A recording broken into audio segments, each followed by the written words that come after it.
여러분 안녕하십니까? 요한계시록 10분 강해 32번째 시간입니다. 오늘은 계시록 2장 12번째 강해로 사탄의 회라는 주제로 서머나 교회에 보내시는 예수님의 편지 4번째 강해입니다. 계시록 2장 9절 자칭 유대인이라 하는 자들의 회방도 안 오니 실상은 유대인이 아니요 사단의 회라. 유대인들은 누구입니까? 그들은 믿음의 조상 아브라함의 후손이요 택한 백성이며 모든 선지자들과 찬란한 믿음의 영웅들을 배출한 이스라엘 민족입니다. 모든 성경이 그들을 통해 오늘날 우리에게까지 전수된 그 언약의 백성들이기도 합니다. 그런데 어쩌다가 예수님께서 그들을 사탄의 회라고까지 말씀하실 정도로 극단적인 타락을 하게 된 것일까요?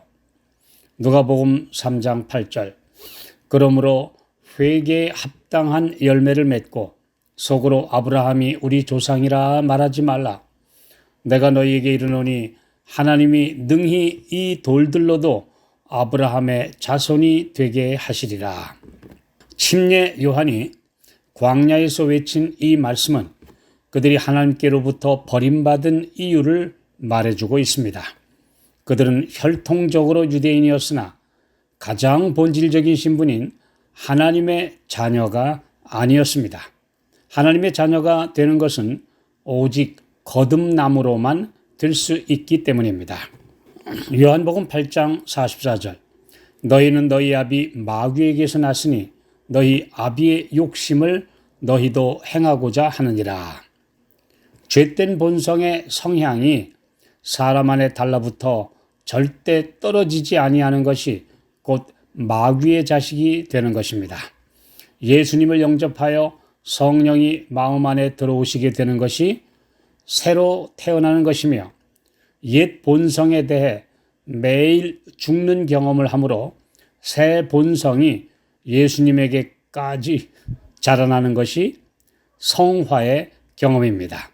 예수님은 이 편지에서 자신들이 아브라함의 자손이라는 혈통만 주장하던 유대인들을 자칭 유대인이라고 지칭하셨습니다. 그들이 실상은 유대인이 아니라고 하신 말씀은 그분께서 하신 이 말씀이 모든 유대인들을 다 싸잡아서 그렇게 말씀하신 것이 아니라는 의미입니다.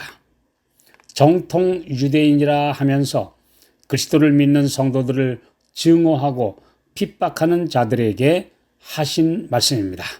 중세 대체신학에서 모든 유대인들을 예수 그리스도를 죽인 원수들이자 하나님께로부터 버림받은 민족으로 취급하고 심지어 유대인들을 죽이는 것은 죄가 아니다라는 어처구니 없는 주장을 하는 등 일부 신학자들이 이런 끔찍한 사상을 부추긴 결과 유럽인들 중에 그런 반감이 점점 더 증폭되어 반유대주의라는 사상적인 괴물이 탄생한 것입니다.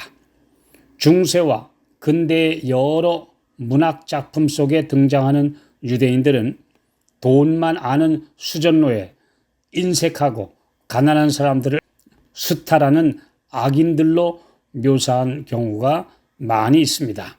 오랜 세월 동안 쌓인 이런 반유대 정서로 인해서 이런 반유대주의가 민중들 사이에 인기가 있는 점을 이용해 독일의 히틀러가 정권을 잡아 제2차 세계대전과 무시무시한 유대인 대학살이라는 만행을 저지른 것입니다. 그러므로 이런 반유대주의 사상을 퍼뜨린 신학자들에게도 홀로코스트, 즉 유대인 대학살에 큰 책임이 있습니다. 그들은 심판을 면치 못할 것입니다. 로마서 9장 4절 5절 저희는 이스라엘 사람이라 저희에게는 양자됨과 영광과 언약들과 율법을 세우신 것과 예배와 약속들이 있고 조상들도 저희 것이요 육신으로 하면 그리스도가 저희에게서 나셨으니 저는 만물 위에 계셔 세세의 찬양을 받으실 하나님이시니라. 아멘. 그러나 우리가 반드시 기억해야 할 것은 유대인들이 예수님을 배척함으로 국가적으로 택한 백성의 자격을 상실했을 뿐 개인적으로는 구원의 문이 닫힌 적이 없다는 사실입니다. 사도들과 초대교회 성도들이 거의 유대인이었으며 이분들을 통해서 온 세계에 복음이 전파되었으니 전 세계 그리스도인들은 이 놀라운 하늘의 복을 받은 특권을 누리게 된 데 대해 유대인 그리스도인들에게 빚진 자들입니다. 계시록 2장 9절의 이 말씀은 완악하고 강팍해져서 그리스도를 거절하는데 더 나아가 그리스도인들을 대적하는 데 앞장섰던 악한 유대인들을 가리키는 것입니다. 사도행전에서 볼 수 있듯이 세계 도처에서 그리스도인들에 대해 회방과 선동, 그리고 로마의 권력기관에 소송하며 핍박에 앞장선 것은 다 이런 유대인들이었습니다. 사도행전 14장 2절 그러나 순종치 아니하는 유대인들이 이방인들의 마음을 선동하여 형제들에게 악감을 품게 하거늘. 사도행전 14장 19절 유대인들이 안디옥과 이고니온에서 와서 무리를 초인하여 돌로 바울을 쳐서 죽은 줄로 알고 성 밖에 끌어내치니라. 같은 민족이 이렇게 다른 길로 가고 서로 적대할 수 있다는 것은 마음 아픈 사실입니다. 성령의 감화를 거절하면 굳은 마음이 부드럽게 될 수가 없다는 사실을 보여주는 것입니다. 자칭 유대인들의 비방, 이 비방이란 단어의 뜻은 중상모략입니다. 그들이 그리스도인들에게 가장 분노한 것은 그들이 신성모독죄로 죽인 예수를 하나님의 아들로 믿음으로 자신들을 천인공노할 범죄자로 만들었다는 것이었습니다. 또 유대인들이 세계 각처에서 유대교로 개종시킨 이방인들을 그리스도인들이 미혹시켜 양을 빼앗아간다라는 것이 분노의 한 원인이었습니다. 오늘날도 진리를 전함으로 내 백성아 바벨론에서 나오라고 외칠 때 카톨릭과 타락한 개신교회들에서 진실한 신자들이 말씀을 깨닫고 나오면 그들의 양을 빼앗는 소위 양도둑이라며 분노하는 것과 똑같은 경우입니다. 그래서 성경으로 입증하지 못하면서 이단이라는 누명을 함부로 씌우는 경우가 허다한 것입니다. 하나님의 백성으로 자처하는 사람들이 사탄의 회가 된 것, 즉 마귀 노릇을 한다는 것은 너무나 통탄할 일입니다. 그러나 자신도 모르게 사탄의 도구가 될 위험이 누구에게나 있습니다. 로마서 10장 3절 하나님의 의를 모르고 자기 의를 세우려고 힘써 하나님의 의를 복종치 아니하였느니라.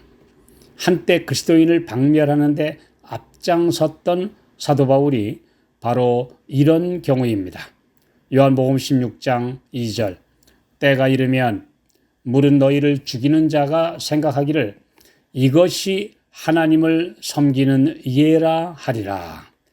잘못된 신념의 이런 끔찍한 결과를 낳을 수 있습니다. 베드로에게도 예수님께서 사단아 내 뒤로 물러가라 라는 책망을 하신 적이 있습니다.